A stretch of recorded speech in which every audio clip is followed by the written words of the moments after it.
conference. Yes. And she couldn't make it. So by arrangement with some of her contacts, it was suggested that Vice Productions come down and film, what was going on with this thing about Max, because Max was meant to be speaking at the conference. He didn't make it. It was only about 4 weeks, literally 4 weeks after his death. Not really even that. So there's a lot to talk about at the conference about that. Although the conference itself covered many different things. Crucially, the work of Eamon Ansborough and Peter Paget, a lot of controversy there, and because Matthew Williams and Peter Paget had a big slagging match on the internet. Yeah. And the bottom line is that Paget was severely maligned in a Daily Mail article, basically accusing him of being a liar and a fraud. Gosh. Paget made a riposte to that at the conference and basically nailed his colours to the mast on that, basically saying the MOD or elements within the government wanted to discredit him over a pensions issue and benefits issue. And this was led by an American lawyer, and I don't want to go too much into detail, really just go and see that Peter Paget's first presentation. He answers those questions, and Matthew Williams had every right to ask those and put Paget through the gauntlet. But the long and short of it is, in that interchange between Matthew and Peter Paget, was that Matthew basically went a wee bit too far, and Paget said that he was Matthew Williams's case officer. Now that may not be exactly the right term, but Peter Paget was essentially claiming that he was responsible for not having Matthew Williams shot. Matthew was going to be terminated. He was slated for termination. Matthew was an agent. He was being run by the agency, and Paget was in charge of his file.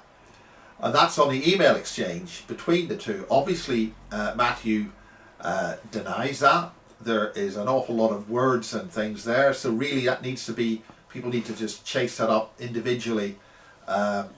Peter Paget is more than able to protect his corner. If you're going to come out with claims that you're an agent and things like that, and somebody questions those claims, which Matthew did quite rightly, then he's got to answer that. So both of these guys are grown men. They've had a slaggy match online. Best that people actually look at that. Okay. Didn't Matthew also slag you off about this? Well, because I recorded Paget's statements at Warminster, and I was putting him on the conference, he was slagging me off. But what Matthew doesn't say is, it was Matthew who suggested ahead of time, 4 or 5 months ahead of time, when I was given the invitation, I was given a press pass to be at the Warminster thing. In other words, I got in for nothing, on the basis that I recorded it. Okay. Well, I was basically saying, well, hell, I'm not going to bring all my damn cameras down there just to record somebody else's conference just for the getting in free. It's a hell of a lot of work. So I didn't bring my cameras the first time. I recorded Peter Paget's first presentation on this, which is a little Samsung camera with a lens on it, with an external mic. You put an external mic on it. This is a mobile phone. Okay. So the conference there was recorded professionally by a bunch of guys, but they didn't use any mics and they didn't use any lights. Wow. But they recorded on 2 really good cameras. So then Matthew must have known that something important was going to be said at that conference ahead of time. That's why he told me to bring the cameras, ultimately to record Peter Paget in the first place. Yeah. So Matthew can't then slag me off for recording and putting out Peter Paget. Okay. Peter Paget had a message. I recorded that message. I put that message out. The message, don't shoot the messenger. Yeah. Now, Paget has been on a number of Kerry Cassidy's conferences. It was a very busy summer. A lot of conferences. I spoke at 2 of Kerry's conferences, and it was a nice summer. A lot of things happened. Max, I was with Max at in April at the Warsaw Convention, run by some very nice people, And the bottom line is that I just finished speaking on July the 16th at Passing Clouds. I got these text messages from Madeline Namro, one of the organisers of the Warsaw Conference. And she at this time had started to live with Magnus Olsson, so I think she was actually in Sweden with Magnus at that time. And Monica Duval and myself and Monica Duval were entering, or were going to enter into a business arrangement where Basis was going to be transferred into text, and she was going to have it translated and put into various magazines, and to German and to Polish, and this was going to be on the newsstands. There were going to be sections of the interviews available on a DVD given away with these magazines and things. So this was a really big time to get my material out there. And when I say my material, the witnesses who've spoken to me, it's their material. Really. But that was an opportunity to get that. But the problem is that Basis is on video. It's not on text, so you can't translate something into another language as you have it in English in the first place. So Monica felt that situation was going to take ages, and she had bigger fish to fry. She had her eyes on Max. Max came over, wonderful thing, and this was Max's first time speaking on his own. He did a brilliant presentation. He had his head together. He was in command of what was going on, which was his first time. I mean, the first time he spoke at the Coronation Hall, about only 18 months or so before, he was nervous as hell, going on stage, with a little small audience with Sarah, and they did a very good presentation together. They worked very well together. But on this occasion, this is the first time Max was actually on his own. And I think there's probably enough said about that. There's so much more material in that. Max didn't make it to the... I got these two text messages, back on the Saturday the 16th of July. Max is dead. And then I got another message from Monica, call me urgently, we need to get hold. So I phoned Monica, who was in a hell of a state of distress on that Saturday afternoon, and at that time I was then heading back to Devizes from East London, from Passing Clouds in East London. And the idea was to urgently get hold of Max's mother. I didn't have Max's mother's contact details.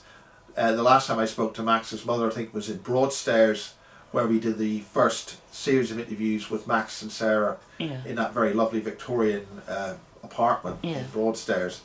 That was also when we'd recorded a little thing in Canterbury with Max, which is a really nice little pit. That was a time when we really got on really well together. So anyway, that's in the past. And at that time, on the Saturday evening, Monica was in a hell of a state. Max had just died, I think around about 4 o'clock Polish time, although it could have been 2 o'clock in the afternoon. That's when he died on the sofa. And so I recorded a fast blast. We're using that phone, just like we need to get hold of Max's family. Any members of the Max's family, could they get hold of me urgently? I uploaded that using the Wi-Fi at Paddington Station. I then made another call to Monica, and Monica's tone had gone from total distress and hopelessness to a hopeful sense. There was hope suddenly, and there was a distinct hope that something could be done to revive Max. So that's when I had put messages out to say that there's some hope, and at that point something was put up on Stuart Sverdlow's website, really not mentioning by name, but saying an English researcher in London was laughably, words to that effect, suggesting that Max was somehow fighting for his life. I thought that was an extremely nasty comment. It was unnecessary. Not about me, but because I wasn't specifically mentioned, only I knew what he was referring to. Because only I had the information that Max could have been revived that night. And I've subsequently had conversations with the people who were actually involved with trying to revive Max that night. And at this point, it gets too damn complicated, and people need to look at the various videos that have been made and the way that things have evolved from that moment in time. Essentially, by the time I got back to Devizes, and I by then got Monica's, Vanessa's contact details. I then phoned Monica to get those details to Monica. I'm not entirely sure if I phoned Monica to give the details or she'd already by that time made contact with Monica. I'm not sure about that. I think Vanessa had possibly made direct contact with Monica by that time. Okay. I then got Sarah's phone number in America, and I had to tell Sarah that Max was dead. And none of these are terrible things which were happening. Yeah. A lot of distress. Max had insisted that anything I was to do with Sarah was to go through him, and that to stay off the social media. And I think Max was probably protecting Sarah at that time. He obviously was right in the thick of it. Then over the next day or so, it subsequently emerged that some interviews had been recorded with Alex and Max. Over the next week or so, those interviews were then uploaded, and they are available as the last statements of Max in Warsaw. Yeah. And an awful lot of things have happened. Ultimately, at this time in February 2017, an inquest is formally opened in the UK about Max's death. And the way these things work is basically they open the inquest and then close it. There was going to be another inquest opening, with the same inquest going to open again on the 22nd of February 2017, which numerically has a sequence which is important in terms of Max. That I understand, speaking on the 4th of February, is that will open and immediately close on the 22nd of February, and things are going to move on. Okay, right. So, spinning back to August 2017, at the Basis Conference. 16. Sorry? 16, we're in 17 now. Yeah, that's right. August 2016, sorry. Okay. Basically, I put, on the Friday, I put Kieran Lee Perrin in charge of the targeted individuals section. Yeah. Kieran was at that conference with Max. Things had happened between me and Kieran which made it very difficult for me to be part of the group of speakers. I just basically had to essentially take a back seat and not get involved with the speakers. Nobody would all get together and have dinner and things like that. I think that was deliberate triggering, was to put me offside, which made it possible for Max to be convinced to stay behind. Now, I don't know whether that happened or not, but Max, we all expected Max to be at the airport that Sunday evening with Kieran and me in April at the Polish conference. We were all going to basically fly back that Sunday evening. Kieran flew to Gatwick, I think. I flew to Heathrow, different planes, different times. We didn't see each other.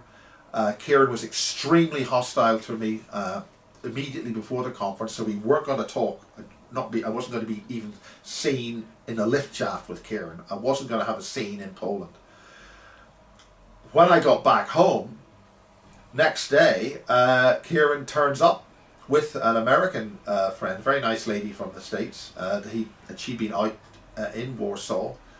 And she and Kieran turned up at my front door in devices that were best of mates. There'd be no trouble at all. And we all sat down, had a really nice time, a few drinks, coffees, whatever. Okay. But then Kieran subsequently got re-triggered, and we're absolutely not talking at all. So. Again.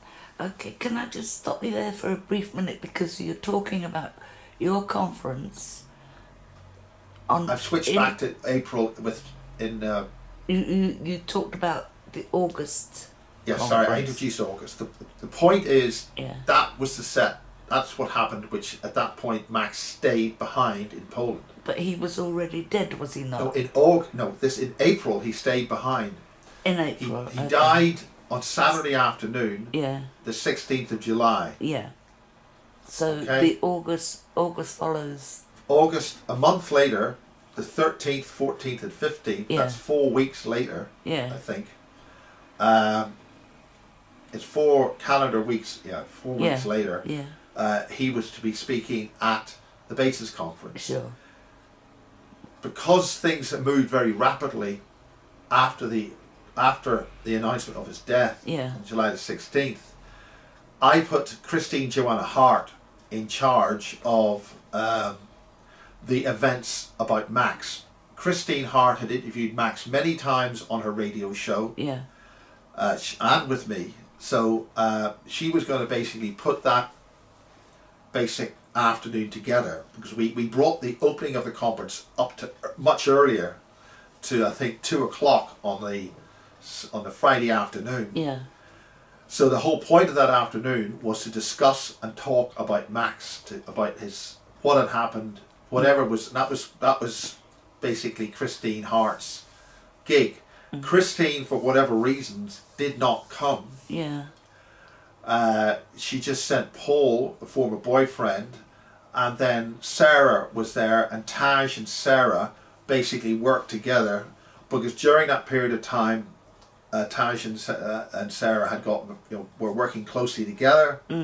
Taj at that time was a key member of the team at the conference, and also helping out at the Basis Forum, the Basis Project page on Facebook.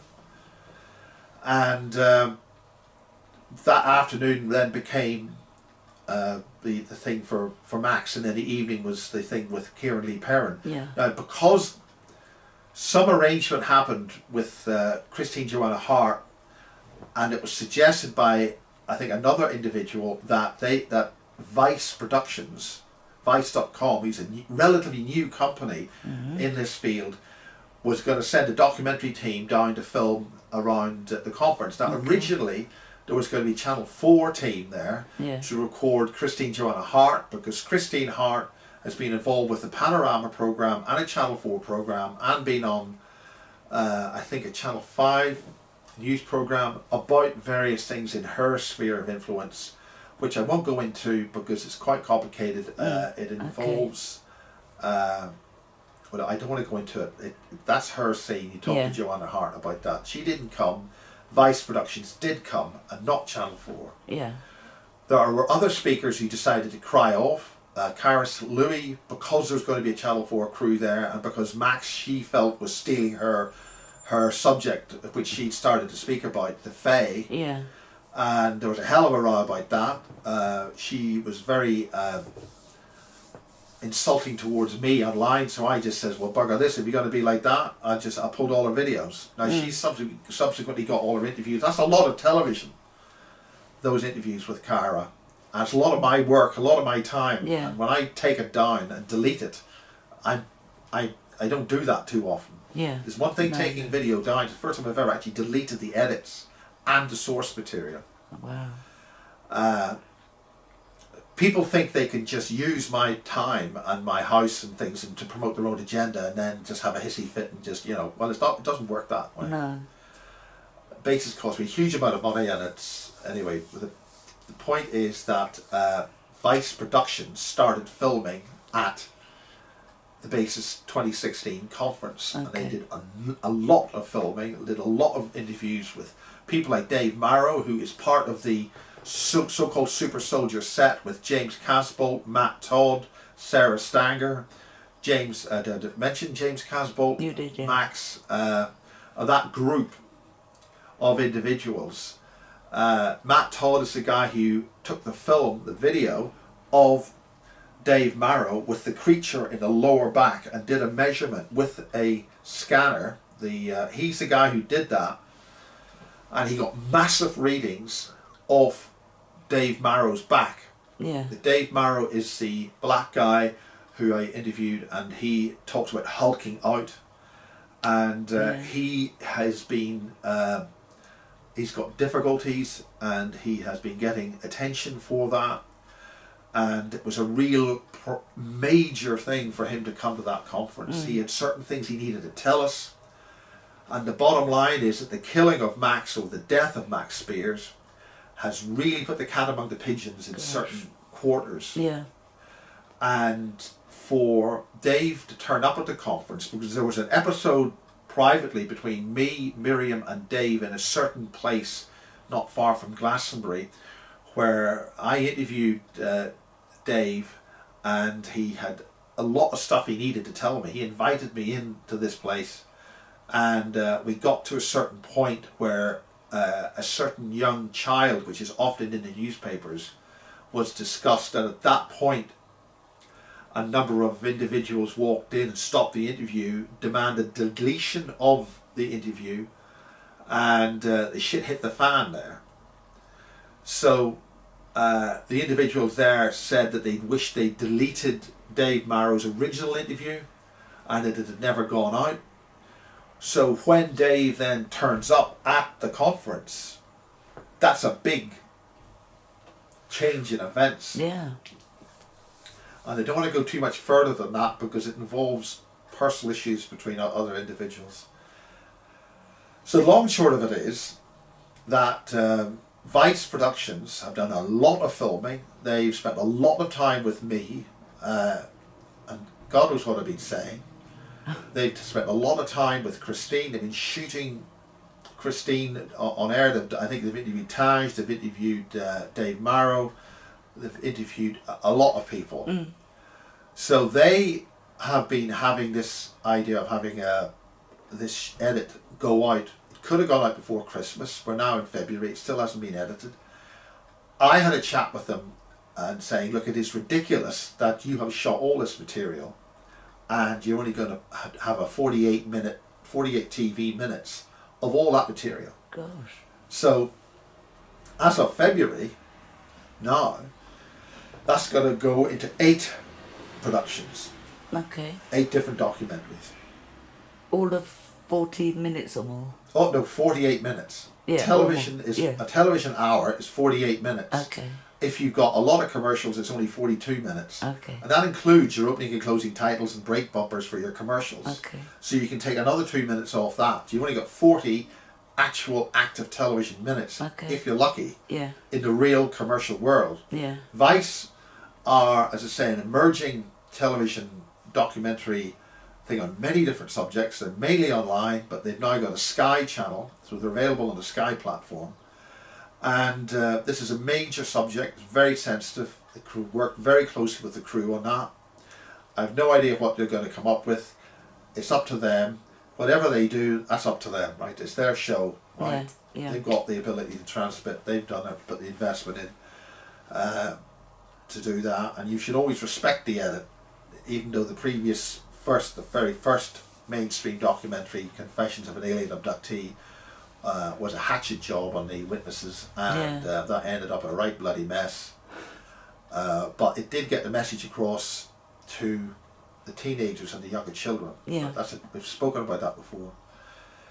So then, at that time, you see, Max wasn't officially announced as dead in the media until about September, roughly. There was a release of something in the Mirror, the Metro and the Daily Express. Observers are saying that was an intelligence leak, and he was labelled as a UFO researcher. Max was never a UFO researcher. He's part of this program of about 40 children going back to the original houses in Brighton.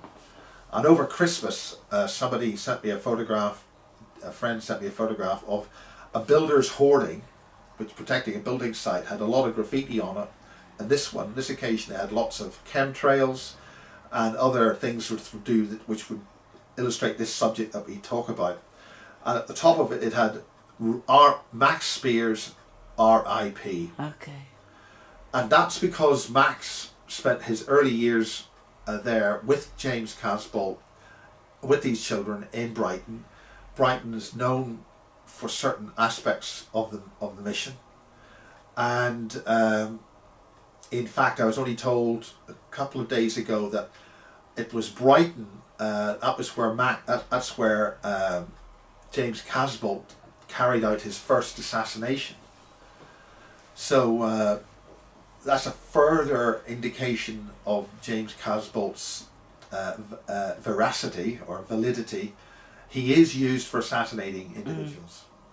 And I think even though he's in jail now, he is still carrying out that function.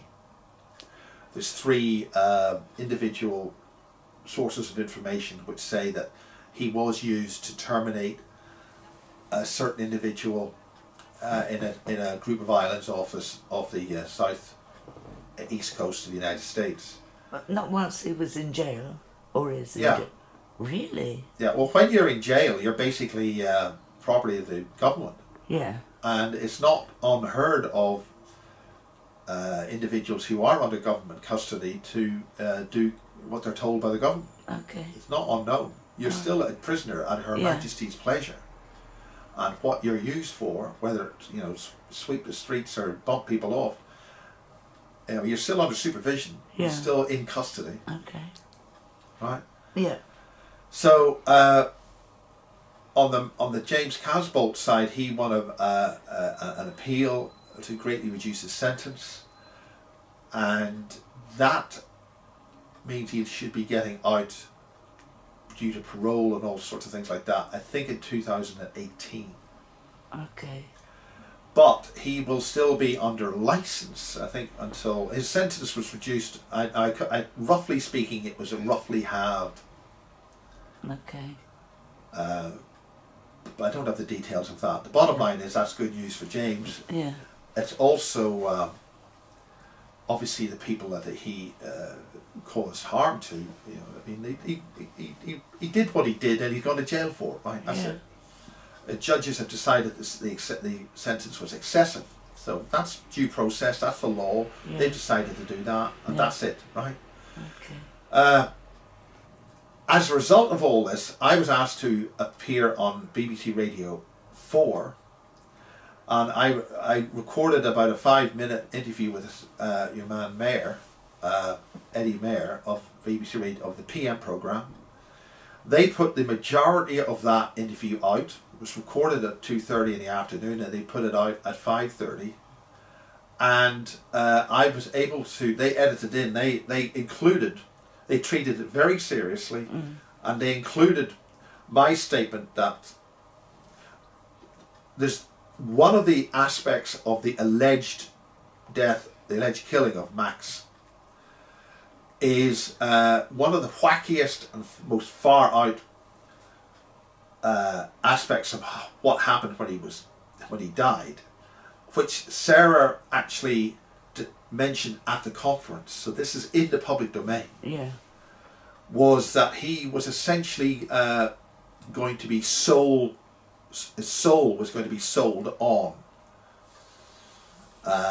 and in other words, they had essentially accessed his soul by killing him. Yeah. This is the technique.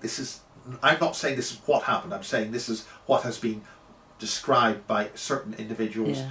And Sarah mentioned this at the conference. Yeah. Using certain drugs, you can access the soul, extract it, work on it, do what you can want to do on it.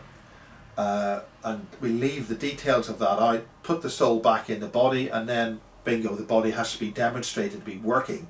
So based on that information, I've made an assessment that the logic to this situation is that Max's final interview is 2 final interviews. You've got the first final interview where he's very sluggish and very groggy, and then at the start of the second final interview, he references that he did die and was gone. He left his body and was gone.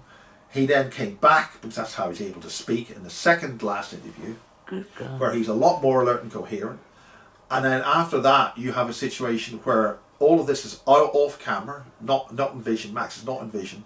But then they show Max bouncing on top of this trampoline. Right.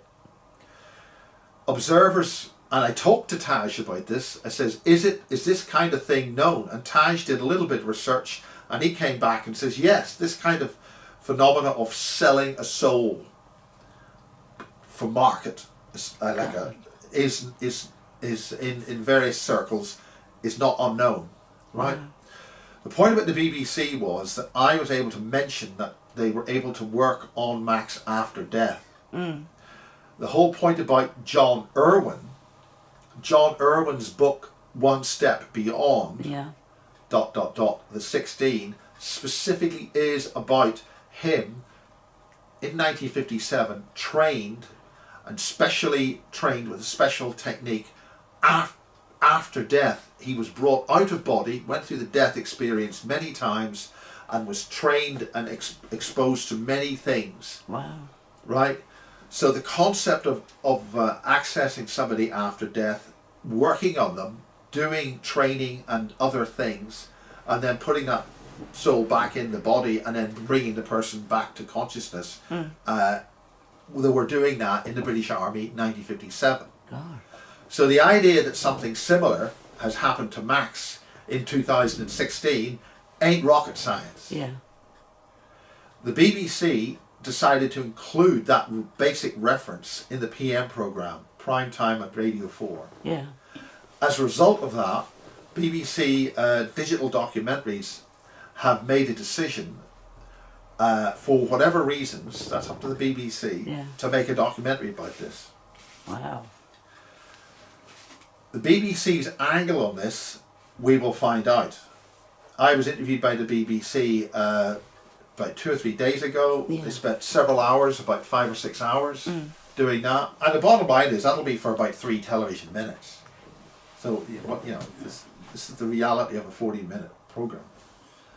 So, there is a very high level, very intelligent and very serious look at what has happened here. Okay.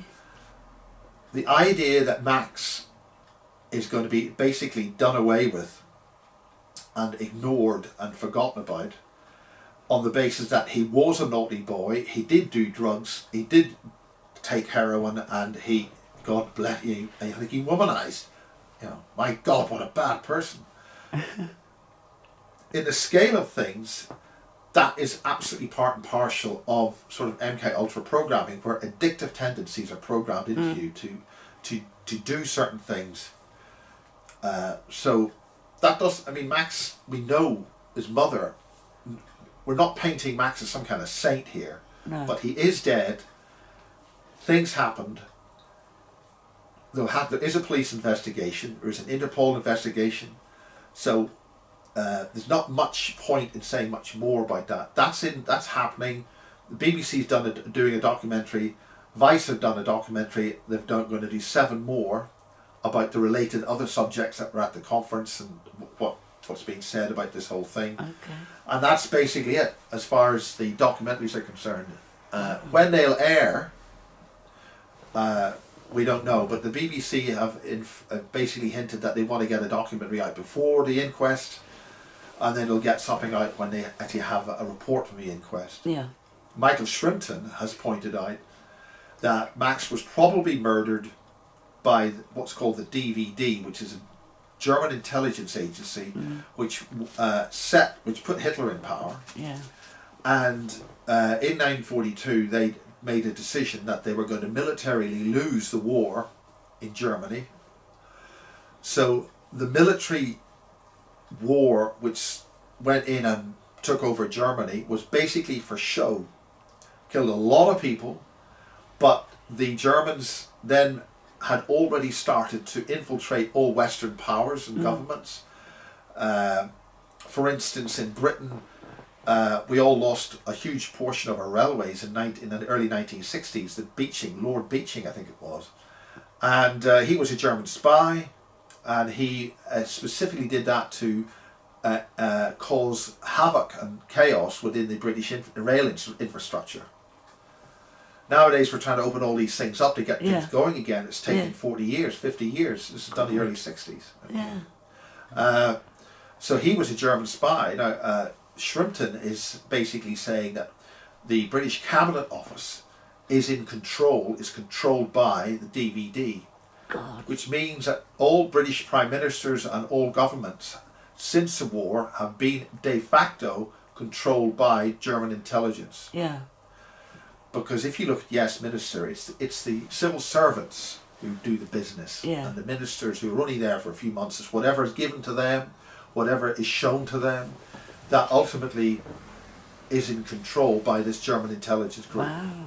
Now they've taken control of a lot of other countries. A lot of for instance, the Polish Government, most of that was wiped out in a major air crash, which Michael Shrimpton has discussed as how that happened. It was a similar mechanism in that Polish aircraft, which was of similar design to the British Trident. Ooh, okay. And there was a sabotage of the British Trident. Basically, the Polish one, which is a much bigger Trident, bigger engines and more people, and the kind of sabotage done on the Trident air crash in the 1960s or 70s was, Shrimpton is saying, the same as what happened to the Polish government in 2000 and whatever it was, quite recently. So he's basically saying that Warsaw, Poland, is de facto a German state, a de facto puppet state. Okay. Now, the research into the awareness of all this, which is possibly why we were brought over to discuss these things at the Warsaw conference in the first place, because the whole basis of the BASIS project is the German manipulation of human DNA with strange looking humans, and the use of making these things into programmed life forms of some kind in bases in England, notably Peasmore and Boscombe Down, and the subsequent release of information to me that Boscombe Down and Porton Down were working with these modified humans for use on, quote, the lunar base. And that alludes to the whole secret space program and all that. Wow. Because these things have to be designed to work in space. Humans can't do that. The spacesuit doesn't protect you with, it gives you air and it protects you with certain levels of radiation. It's the problem in space is the further you get away from the biogenic field of the Earth, your soul actually just shrinks and evaporates. Wow. And observers have noticed that if you go very high, up like 40,000 feet plus, your bioenergetic field starts shrinking tremendously. Okay. Now that's another subject altogether, but in essence, that's this basic subject. I think I've said enough on that, haven't I? Wow, that is incredible. So we'll stop there. Yeah, we can pause. Okay, I'm going to